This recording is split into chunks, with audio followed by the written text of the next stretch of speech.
It's kind of a funny story in a way. I mean, every year at the holidays, I would buy cases of holiday candles for my clients. One year, my wife and I were in Scotland one summer of 2016, and every little town that we went to, we would, you know, check out the downtown and that sort of thing. I kept seeing the same candle brand everywhere I went.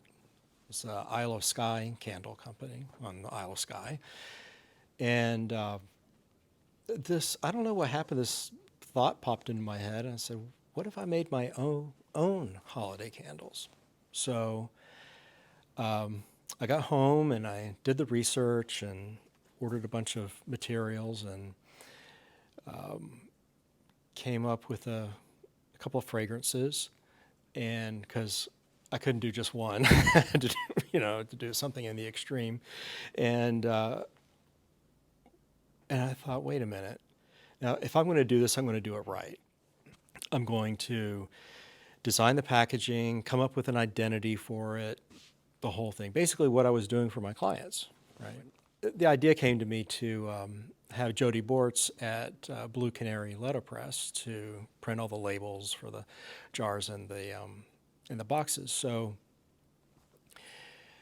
she started doing that, and somehow, she had a shop on High Street at the time, and she said, why don't we try to sell some? I thought, this is crazy. And then Chris Tilghman, who had Shishi on High, where Walnut and Wool is now, she got wind of it and wanted to carry them. And long story short, I thought I would sell 20 candles, right? And but I ended up selling 120 candles in like 3 weeks. And basically, Chris said at Shishi said, if you'll design a line, I'll carry it. So in March of 2017, I launched with 6 fragrances at Shishi on High and on a first Friday. And it just sort of has taken off from there. I mean, I was making them in a workshop on our property in Kennedyville, and it quickly took over my life. Then we moved here. Yeah, I was doing street markets. There's a really wonderful series of markets in the spring and the summer up in the mainline area of Philly called Clover Markets, and really high quality makers and collectors, people who sell vintage things, that sort of thing. So I did those markets for a while, and then of course Tea Party and the Dickens Festival here in Chestertown.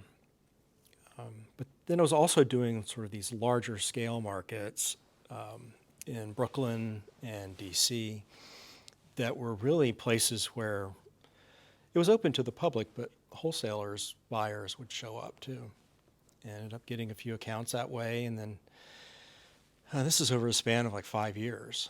And so in 2017, I started the business with one wholesale account, which is you don't hear that every day, But 2017 had one.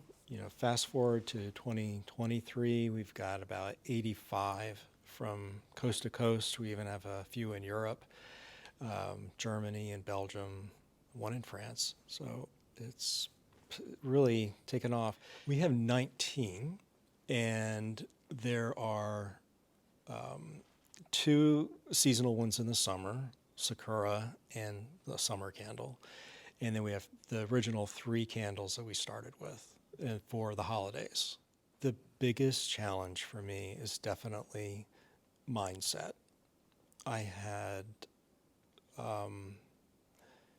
There have been stages along the way of where my mindset had to shift and expand. A perfect example was that first year where things were really taking off, I was still making candles 4 at a time, using a double boiler in my kitchen and using the kitchen island to pour them on. And it was starting to take off so fast. I mean, the only way, I had to do something. So I needed to buy a wax melter, and it was $1,000. And that was the biggest purchase I'd had to make up until that point. And I was really having a hard time with it. And Matthew Swanson, God bless him, he said, let me give you some advice. He said, Robbie and I have been through this.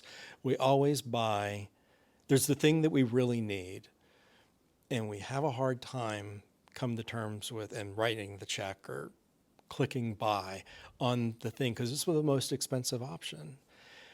And we end up buying a tier or 2 tiers down and ultimately end up going back and buying the thing we needed in the first place because the other one's broke or whatever. And he said, this is something you're going to have to do.